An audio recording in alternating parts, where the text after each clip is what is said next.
Bonjour, dans cette vidéo, tu vas pouvoir t'entraîner à calculer une probabilité dans le cadre d'une loi binomiale, ceci à l'aide de la formule. Alors si jamais cet exercice te pose des difficultés, à tout moment tu peux cliquer sur le lien ici à droite, tu pourras visualiser une autre vidéo qui t'explique bien plus en détail tout le principe de cette méthode. C'est parti, tu peux commencer l'exercice et mettre la vidéo en pause. Correction.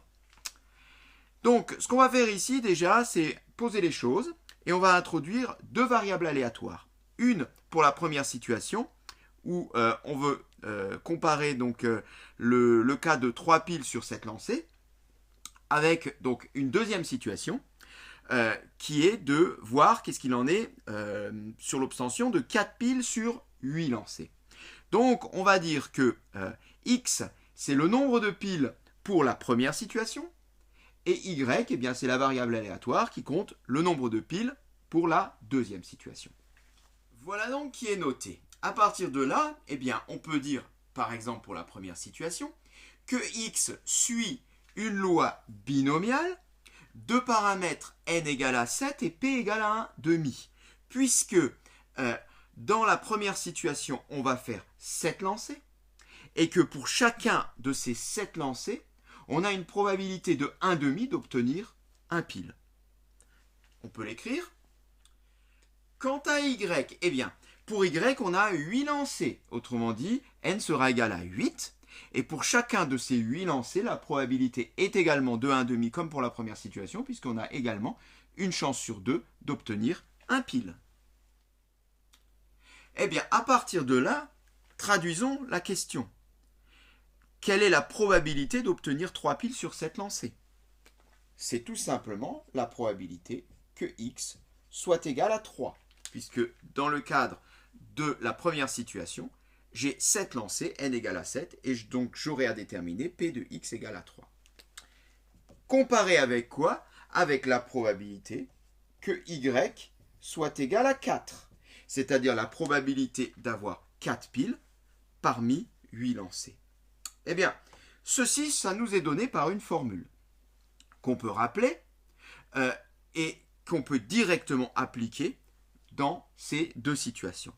Pour la première situation, eh bien, cela donnera la combinaison de 3 parmi 7 multiplié par la probabilité P, soit 1 demi puissance 3, multiplié par 1 moins P, alors 1 moins P c'est également 1 demi puissance 4. Pour la deuxième situation, eh bien, ça sera donc la combinaison de 4 parmi 8, multiplié par la probabilité P, elle vaut également 1 demi, puissance 4, multiplié par 1 demi, la probabilité contraire, soit eh bien, 4 également. Alors, la formule est construite de cette manière. Je retrouve bien ici 4 plus 4 qui me donne tous les cas, les 8 cas. Ici, je trouve bien 4 plus 3 qui me donne bien ici donc tous les 7 cas, donc les 7 épreuves. La probabilité contraire, la probabilité contraire, et ici donc les combinaisons. Alors, pour les puissances de 1 demi, il n'y aura pas de problème, on va s'en sortir facilement. Reste à traiter le cas ici des combinaisons qu'on appelle donc les coefficients binomiaux. Eh bien, comment on va s'en sortir? Deux possibilités. Soit tu as le droit à ta calculatrice, dans ce cas-là, tu peux directement obtenir la valeur du coefficient. Soit sinon, eh bien, tu peux t'aider du très fameux triangle de Pascal que tu vois devant tes yeux. Il fonctionne comment le triangle de Pascal? Parce que bon, il faut savoir le construire à la main. C'est assez simple. Hein. Si tu prends n'importe quelle case, voilà.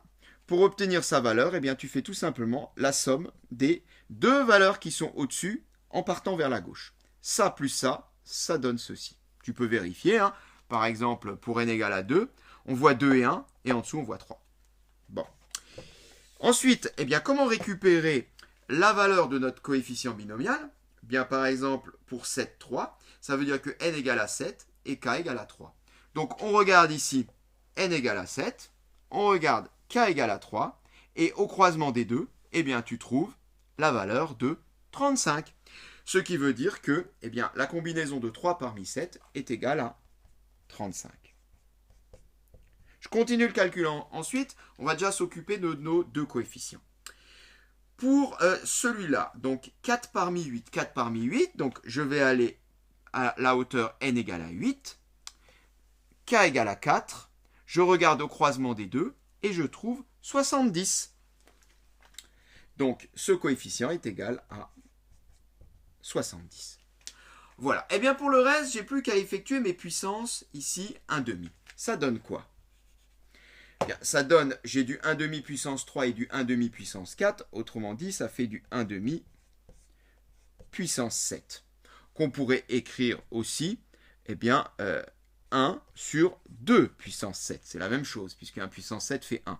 Soit 35 multiplié par 1 sur 2 puissance 7, qu'on va tout simplement écrire en 35 sur 2 puissance 7.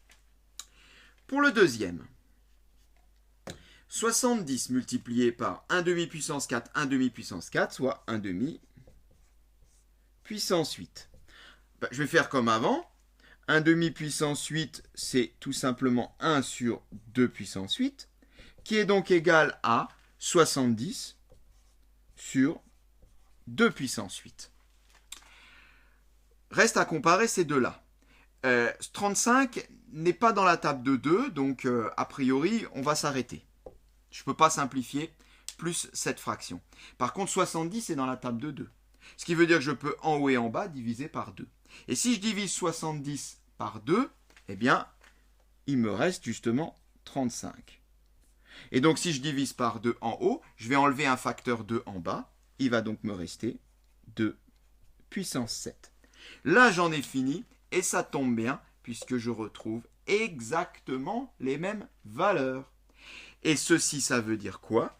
Ça veut dire que la probabilité que x soit égal à 3 est égale à la probabilité que y soit égal à 4.